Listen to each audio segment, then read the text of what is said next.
Good afternoon.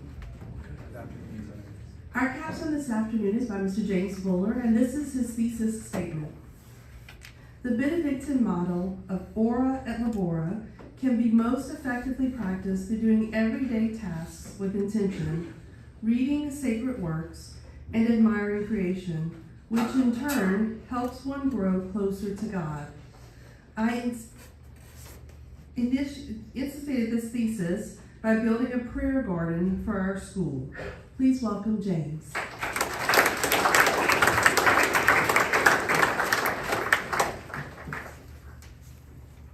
Imagine visiting JPG campus for the first time.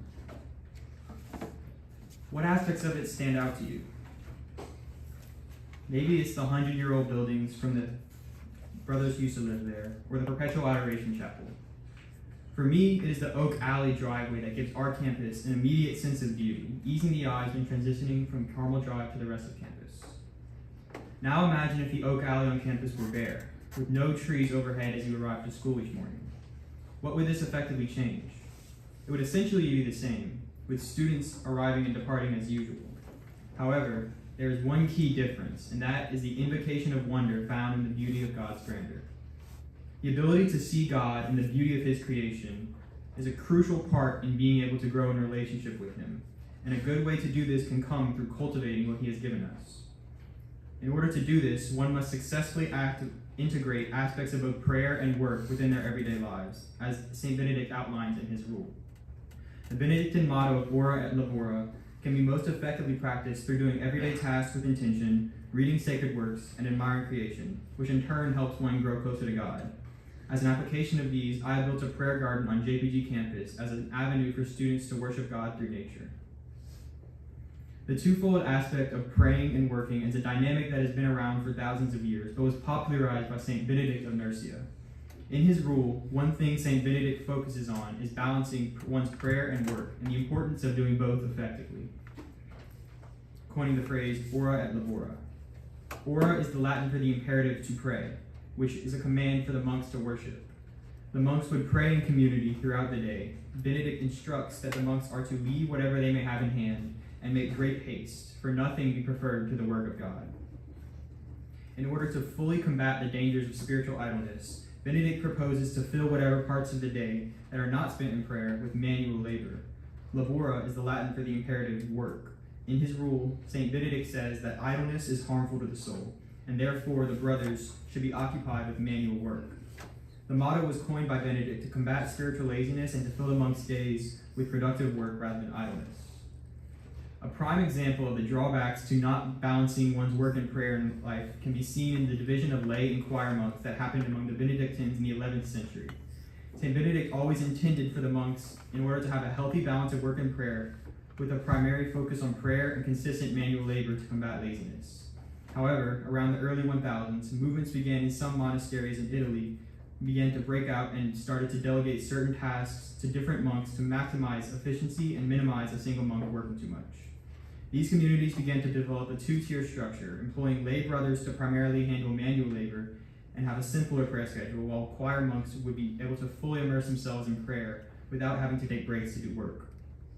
While this divide between lay and choir monks may not seem problematic on the surface, it unintentionally created some issues that made it harder for both classes to fully and effectively worship. This mirrors how we as a society sometimes get too caught up in our work that prayer can sometimes be forgotten. An example of this can be everyone should have a healthy balance of both prayer and work in their lives, whichever balance is best for the two of them. An example of this can be seen through engaging in leisurely acts with a prayerful disposition. Additionally, doing things such as the laundry, cleaning your room, or washing dishes can even be done with an intention of prayer and offered up to God to be effective. In his book, The Practice of the Presence of God, Brother Lawrence states that the most effective way to grow in relationship with God is through ordinary work, stating, quote, "Our actions should unite us with God when we are involved in our daily activities, just as our prayers unite us with Him in our quiet devotions." End quote. Doing prayer and everyday tasks can help one grow closer in relationship with God to the same extent that any other type of prayer can, and it allows one to be able to pray more and in everything they do.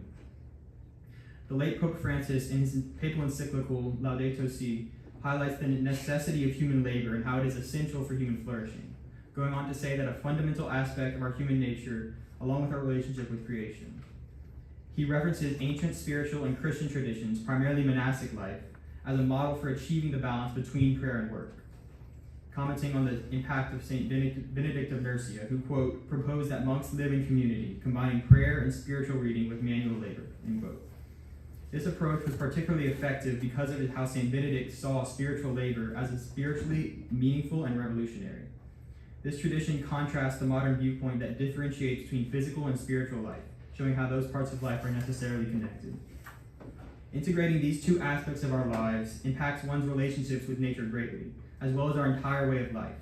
This approach to life in relation to work causes us to become more caring and respectful in the world of creation, giving reverence towards our relationship with the world.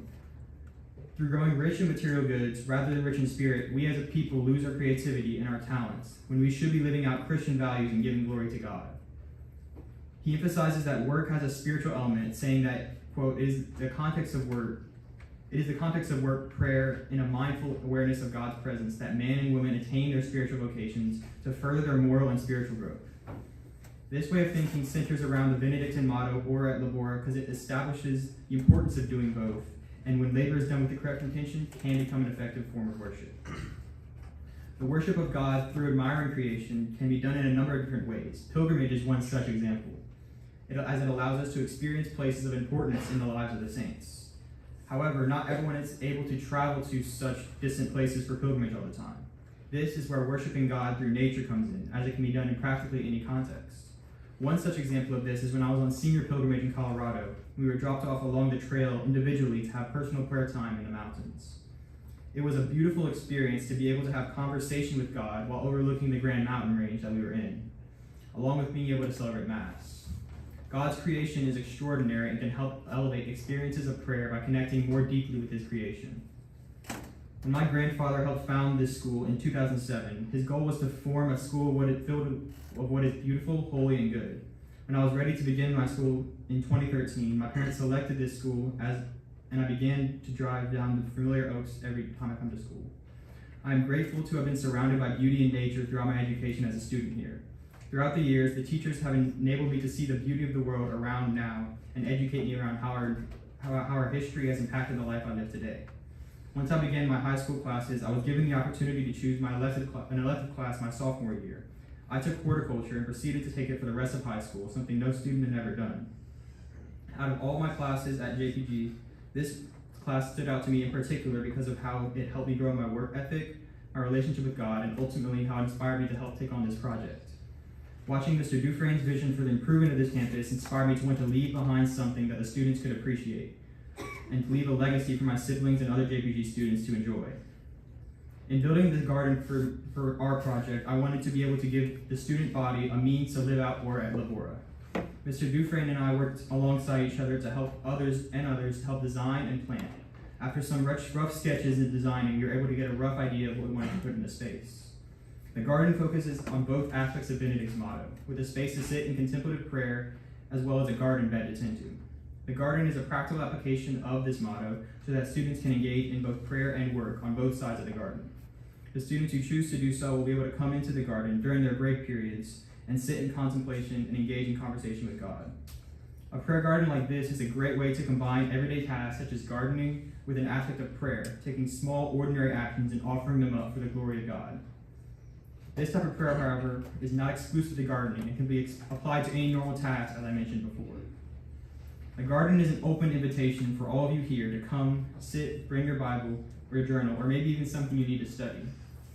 Ask Mr. Dufresne how you can help to contribute to what we have started to maintain and grow this garden and the others that we have.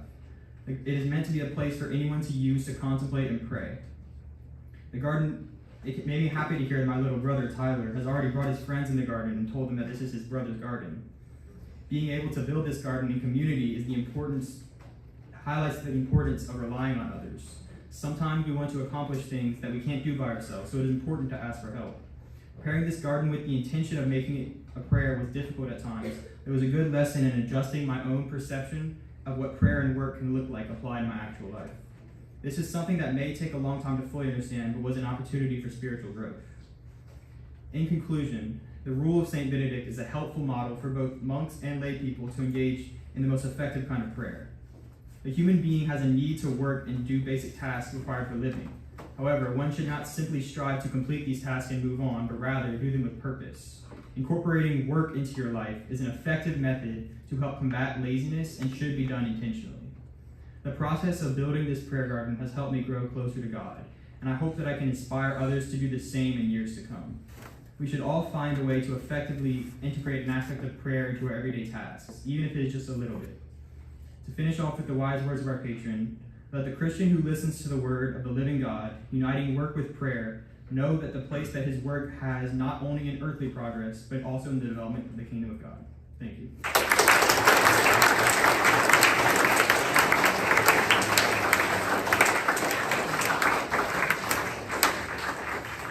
What faculty questions do we have for James?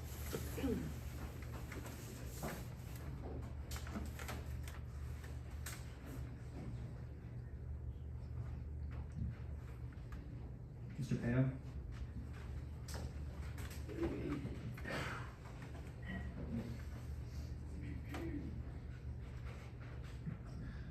Thank you, James. When did you start the physical labor of this project, and how many hours might you have logged in the process? So thank you for your question. I started designing this project as like around November, December to getting the the structure for what we wanted, and then I had meetings with some other people to help to figure out what kind of layout we wanted, and I started around February and March getting the raised bed in.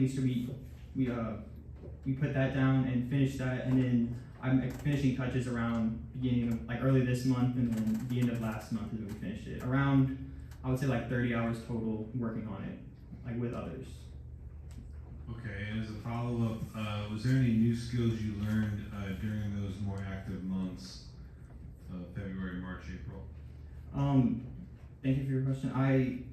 Yes, I would say that I definitely learned how to, the planting, and Mr. Dufresne showed me, how we're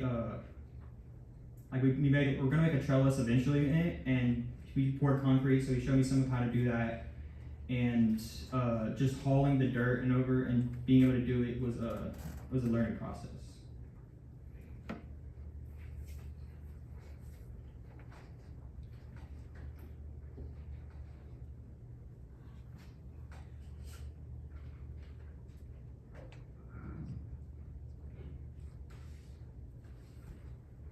Mr. Gray?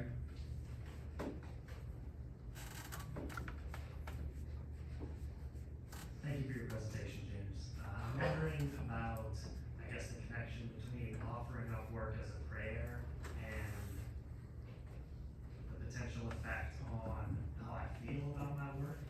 I really dislike washing dishes. The reality of living in a family of 6 is that the dishes have to get done.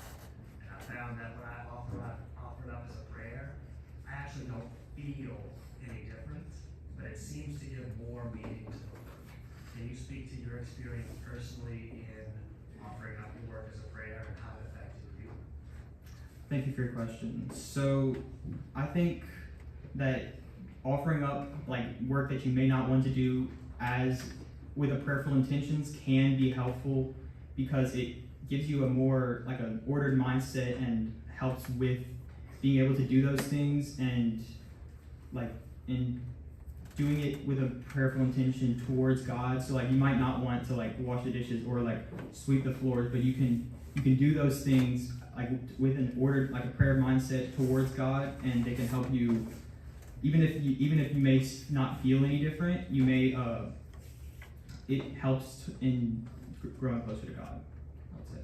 So I may be growing closer to God even though I don't feel like I am? Yes, sir. Thank you. Mr. Anson?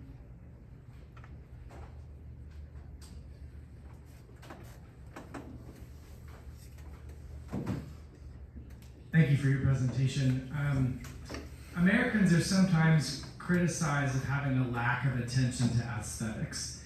And some would say that when we work, we prioritize functionality and profit over beauty and craftsmanship.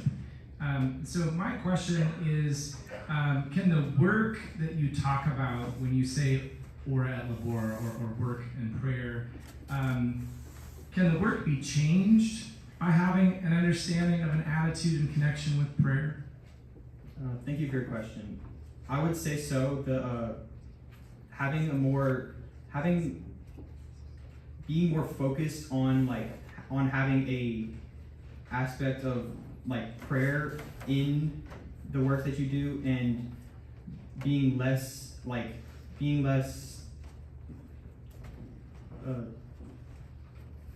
if you enjoy, even if you might not enjoy doing it. Sorry, could you say your question? Yeah, I'm wondering if our attitude toward work can be transformed in some way by having this understanding of ora and labora, the prayer and work together. So combining the two and trying to find a balance. So you might not trying to find a successful balance between praying and working is important. So doing those things with a prayerful mindset and with intention can help. Thank you. Ms. Stoop.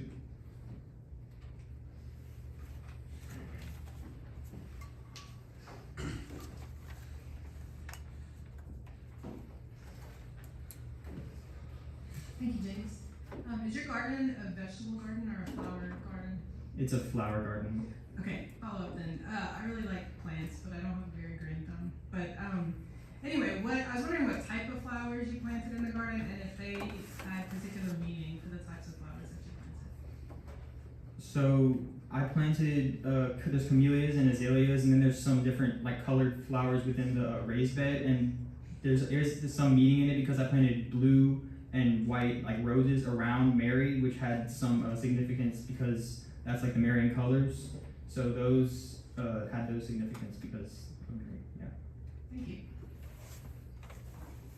What senior questions do we have for James?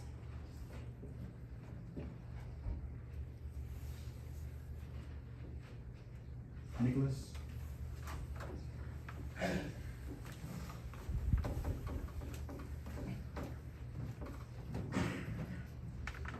Thank you for your presentation, James. So, I was walking through your garden this morning and I saw some stones at the bottom. I was wondering if there was any masonry involved in these stones or if they're just moved.